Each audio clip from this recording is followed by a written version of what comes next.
Hello and welcome to this video. I'm playing FM rdarruda with Black, and he's playing really quickly out of this Nimzo Larsen opening.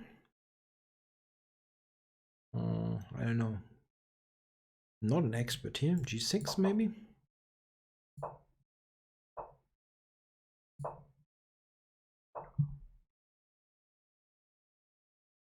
It's kind of a reversed hedgehog, yeah? What white it's doing. If I would go d5, which I don't. Okay.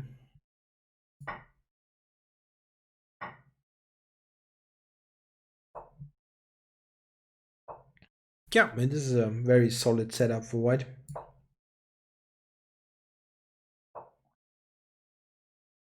Six.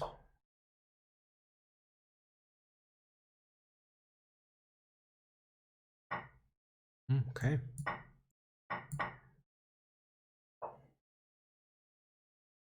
Okay, where do we put the pieces? Knight d5, I can always take. Queen is usually good on b7 in such a position. And then maybe later go for a6, b5 things. Things, great English. Ideas. Yeah, looks kind of normal. Okay.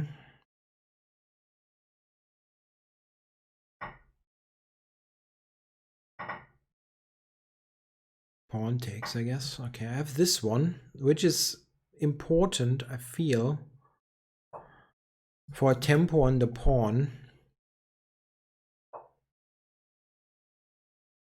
Here, I think fast enough there on that file.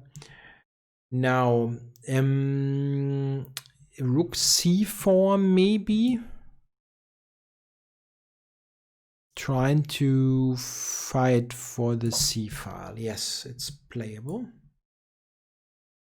It's still nothing special or so, but I can try at least to fight for the c file. Okay, covers that pawn. So I can try b5 here or queen to c7. Yeah, queen c7 keeps, yeah, I keep the c file here. So I managed to press a little bit of water out of stone here already. The position was essentially dead, and now I have a little something. So queen d4 is not a threat actually, so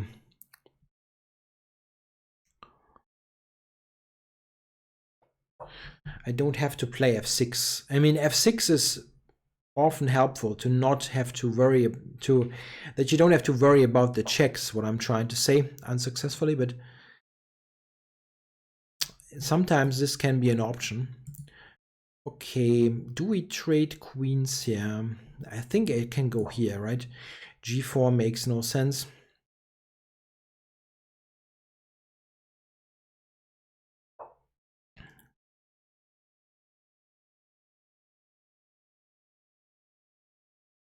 It still makes no sense. Queen c3, or I mean, a rook ending is very, very little, but I also have this idea. So if he tries to avoid the queen trade, I have this check, I think, in many cases, which can be annoying. And I'm also on the pawn, so it's kind of difficult for him to not trade. Okay, so he's attacking this pawn. Rook c7, or what's going on? Rook c7.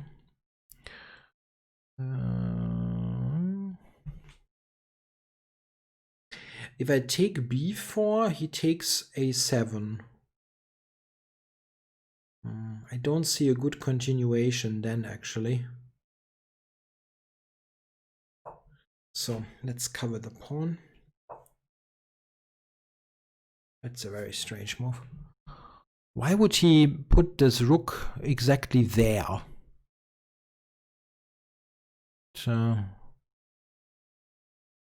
looks vulnerable. Okay, I'm angling for this.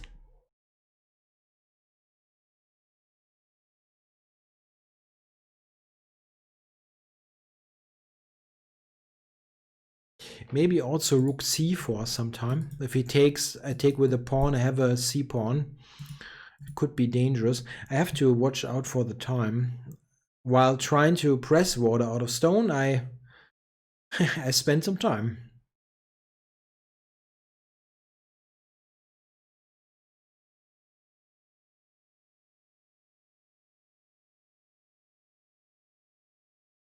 Not so easy for white here to make a move. I mean, he always has to watch out for that rook now.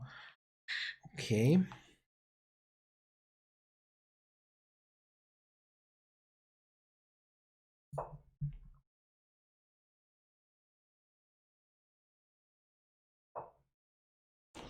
I also have rook f1 in this position. And I have the check. This is annoying. Queen d4 drops the f4 pawn. Queen g3 is made in 1. Okay, so check.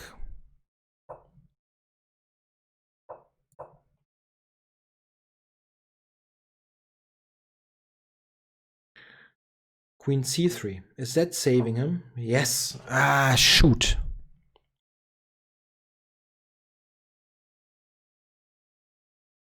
That's a real pain. A real pain.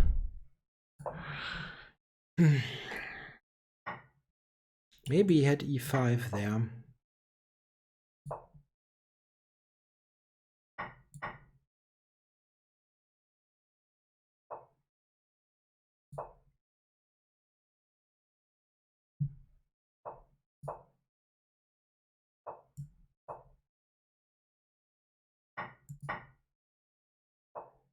Okay. In terms of time, the worst is over, but it's probably just equal now. Oh, that's a pain. I should have won that game, of course. He did everything in his power to lose it, and I did not win it. So, yeah. I think this is pretty much equal. And then he, like, systematically killed himself. Like, giving me the C file, weakening, and so on. Like, it was a suicide mission, more or less. But I could not win it. So this one, rook d4. And anyway, so rook c4. An idea that I mentioned was good, but this should win, right? So this, and how do we win now? Check. And now queen g1 wins, yeah, for queen h2 and whatnot. The queen c3, yeah, for Christ's sake. That's the only move that saves them. I saw that too late. Queen g1 is just over. I mean, he just weakened himself the whole time. And this is a draw, right? That's a draw. Yeah, that's just nothing. Yeah, that's a bit disappointing, because the thing is, if he does nothing, like here you just have to make a reasonable move, like take here and play this position. It's a little bit better for black, but it's just nothing special.